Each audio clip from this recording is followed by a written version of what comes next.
하나님 말씀 구약 성경 아모스 3장 1절 8절입니다. 구약 성경 1297페이지 아모스 강의 네 번째 말씀으로 3장 1절로 8절까지 보겠습니다. 이스라엘 자손들아, 여호와께서 너희에게 대하여 이르시는 이 말씀을 주라.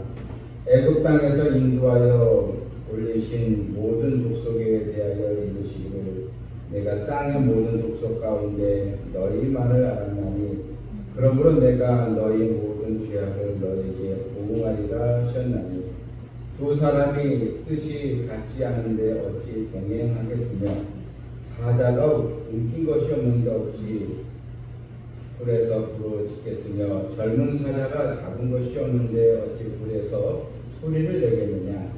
덫을 땅에 놓지 않았는데 새가 어찌 거기 치이겠으며, 잡힌 것이 없는데 덫이 어찌 땅에서 치겠느냐. 성읍에서 나팔이 울리는데 백성이 어찌 두려워하지 아니하겠으며, 여호와의 행하심이 없는데 재앙이 어찌 성읍에 임하겠느냐. 주 여호와께서는 자기의 비밀을 그종 선지자들에게 보이지 아니하시고는 결코 행하심이 없으리라. 사자가 부르짖은즉 누가 두려워하지 아니하겠느냐. 주 여호와께서 말씀하신즉 누가 예언하지 아니하겠느냐. 아멘. 구약의 이 소선지서에 나오는 이 아모스, 이사야서, 예레미야서는 대선지서라고 하면 이제 호세아부터 시작해서 또 요엘, 아모스, 이 성경이 이제 소선지서라고 부르는데, 중에 이 아모스는 이제 유다 남쪽 남유다에 사는 백성이었는데, 하나님께서 사명을 주셔서 북이스라엘 북쪽에 가서 하나님의 심판과 경고의 말씀을 전하는 이 사명을 주었습니다. 이 아모스는 일종의 목동이었고 또 이제 농부였는데, 하나님께서 부르셨을 때 즉시 순종해서 사명을 수행한 것을 우리가 볼 수 있습니다. 이 아모스에는 먼저 이스라엘 주변에 있는 여러 강대국들에 대한 심판을 말씀을 하십니다.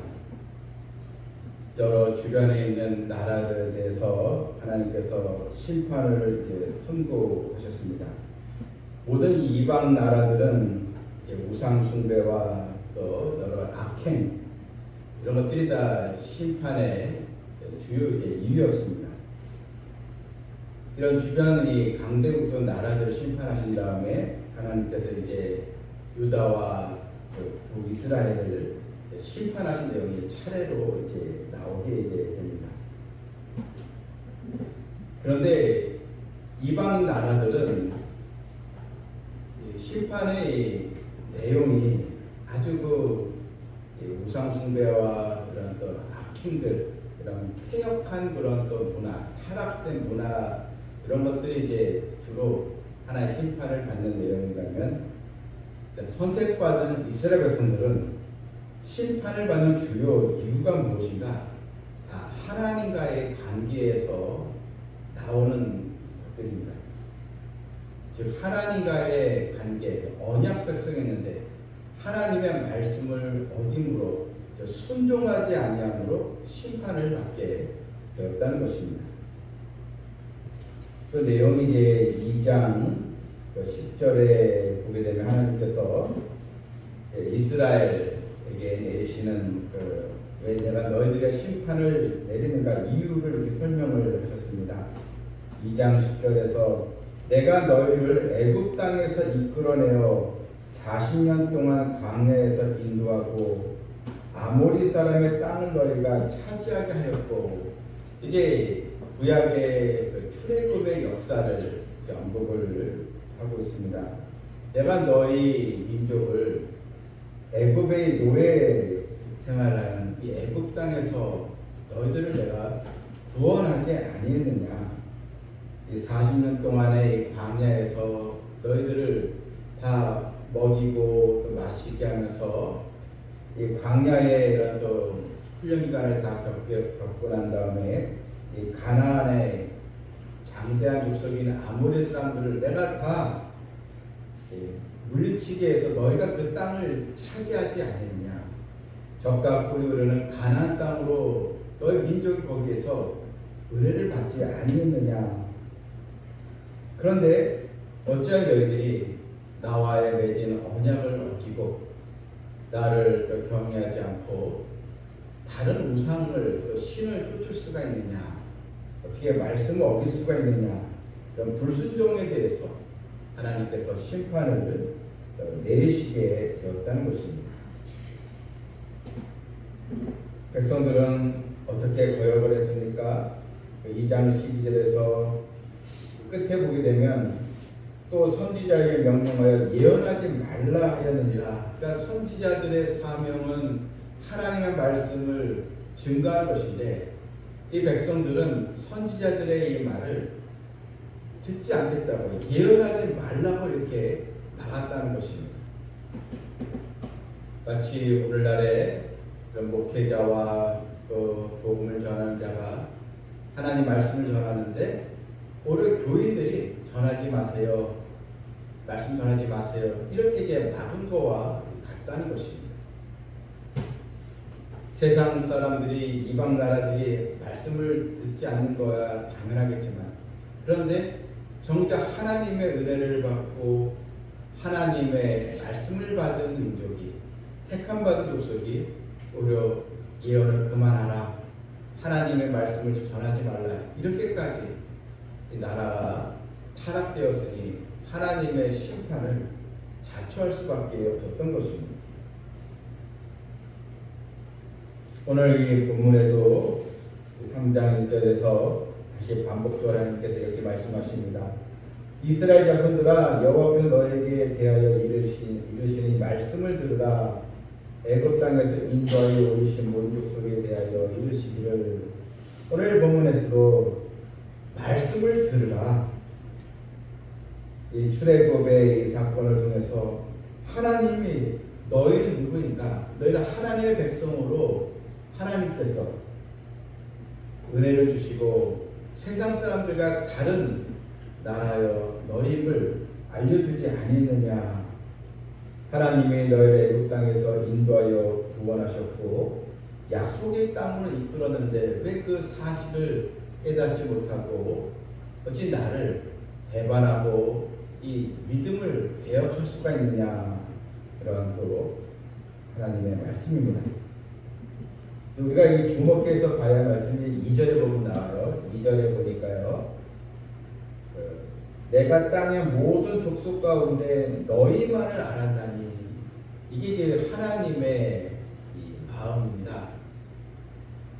땅의 모든 족속 가운데 너희만을 알았다. 여기서 이 알았다는 것은 사랑했다, 이런 뜻입니다. 내가 너희하고만 관계를 맺었다, 이것입니다. 이 알았다라는 것, 이것은 마치 언약 관계로서 내가 너희만을 사랑하고 너희에게 은혜를 주었다, 너희만을 나의 백성으로 삼았다, 이런 뜻입니다. 모든 족속 가운데 내가 너희만을 특별히 사랑했다는 것입니다. 그런데 이런 하나님의 엄청난 특권과 영광을 받았음에도 불구하고 이것을 백성들이 하나님의 은혜를 배반했다는 것입니다. 우리는 오늘 2절 말씀에서 우리도 여기에 다 포함이 되어 있습니다. 수많은 그런 사람들 가운데, 수많은 또 그런 학생들, 또 세상 사람들 가운데 하나님이 나를 택해 주셨다는 것. 수많은 백성들, 사람들 가운데 내가 너만을 내가 알았다, 내가 너만을 내가 택하고 사랑했다, 내가 너를 인도하고 있다, 이런 은혜를 우리가 받은 사람들이라는 것입니다. 그래서 하나님의 은혜가 아니고서는 있을 수 없는 일입니다. 따라서 우리는 하나님의 말씀을 순종하면서 하나님의 언약을 더 이어가면서 하나님의 자녀로 우리는 살아가야 하는 것입니다. 본문 3절에서 이 백성들의 이 죄악들이 이제 나오는데 이 질문 속에 이런 수사적인 그런 질문을 통해서 너희들이 왜 나의 징계를 받을 수밖에 없느냐, 그것을 이제 아모스 선지자가 따지면서 백성들을 지금 책망하고 있는 내용입니다. 3절에 보니 두 사람이 뜻이 같지 않은데 어찌 동행하겠으며, 두 사람이 서로 뜻이 안 맞는데, 지금 동행하다는 것은 평생을 같이 사는 사람들을 얘기합니다. 즉 이제 결혼해서 부부로 우리가 볼 수 있는데 서로 뜻이 안 맞는데 어떻게 그 일생을 행복하게 살 수 있느냐 하는 것입니다.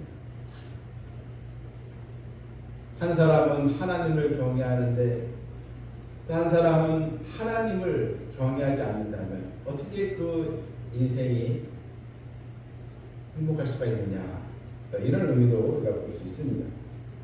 그 4절에도 사자가 움킨 것이 없는데 어찌 숯불에서 불을 지겠으며, 사자가 먹이를 잡지 못했는데 숲속에서 이런 포효를 할 수 있겠느냐, 먹이도 없는데 포효를 할 수가 있겠느냐. 먹이가 있을 때 그것을 포효하면서 그것을 먹이를 잡아치지 않겠습니까? 또 5절에도 덫을 땅에 놓지 않았는데 새가 어찌 거기 또 치이겠으며, 덫을 놓지도 않았는데 새가 놓인 덫에 잡힐 수가 있겠느냐. 마치 이것은 이스라엘 백성들이 죄악이 없다면, 순종했다면 어찌 하나님께서 너희들에게 이런 심판과 경고를 내리시겠느냐, 이런 것입니다. 하나님은 그래도 택한 족속을 사랑하시기 때문에 그들에게 회개하고 돌아오라고 또 말씀을 전하고 있습니다. 세상 사람들은 그냥 심판으로 끝이 나지만, 그러나 하나님의 이 자녀는 징계를 통해서 하나님께 징계 주시는 이유가 하나님과 관계를 바로 회복하기 위함입니다. 7절에서 주 여호와께서는 자기의 비밀을 그중 선지자들에게 보이지 아니하시고는 결코 행하심이 없으시다. 하나님은 이 선지자들의 이런 예언을 통해서, 이렇게 되면 아모스 같은 선지자, 호세 같은 선지자를 통해서 백성들 하여금 속히 이 죄악에서 돌이켜라, 깨닫고 돌아오라, 이런 회개의 기회를 주시는 것입니다. 8절에도 사자가 부르짖는 중 누가 두려워하지 아니하겠느냐. 사자가 부르짖으면, 사자가 이렇게 큰 소리를 내면 다 두려워하지 않겠습니까? 마찬가지로 하나님께서 이렇게 경고의 말씀을 주시니 여기에 너희는 깨닫고 돌아오라는 것입니다. 어떻게 보면 이런 심판의 메시지가 그들로 하여금 다시 구원의 그런 은총을 잊게 해주시는 하나님의 은혜임을 볼 수 있습니다. 아모스는 하나님의 자녀들에게 우연히 내리는 재앙은 없다는 것입니다. 다 재앙을 내릴 수밖에 없는 그런 이유들, 그런 배경이 바로 있다는 것입니다. 우리는 이스라엘 백성들의 이 실패를 또 거울로 삼아서 나는 하나님의 약속의 자녀, 또 하나님께 은혜를 입은 또 백성이기에 우리는 늘 주의 말씀에 순종하는 또 선택의 기로에서 그것이 하나님 기뻐하시는가, 아니면 그냥 세상 사람들이 또 좋아하는 나간가, 이런 선택의 기로에서 말씀을 택하고 하나님 뜻에 순종하는 우리 성도들을 다 되어야 될 줄 믿습니다. 내가 너희만을 알았다. 이런 하나님의 마음을 이렇게 기억하면서 그 말씀에 귀를 또 기울이고 또한 주의 말씀으로 사는 것이 내가 사는 길임을 우리 인생의 가장 중요한 또 선택의 이름을 가면서 얘는 환경 탓하지 말고 또한 일어나는 주변에 힘든 상황만 보는 것이 아니고 모든 삶의 배후에서 나를 인도하시고 나를 붙드시고 사랑하시는 하나님께 우리가 귀를 기울이고 하나님을 경외하는 성도 되기를 주님의 이름으로 축원합니다. 아멘. 하나님, 이 아모스 선지자의 말씀을 들었습니다. 그래서 지금까지 신앙생활을 했다고 하지만 때로는 내가 원하는 길로 가기도 했고 내가 하고 싶은 대로 살아오기도 했습니다. 하나님의 이 은혜를 저버리는 선택을 하기보다는 이제는 주의 말씀에 순종하여 하나님을 기쁘시게 하는 복되고 거룩한 삶으로 나아가는 그런 또 하나님의 지혜로운 자녀가 되게 하여 주시옵소서. 아멘. 예수님의 이름으로 기도하옵나이다. 아멘.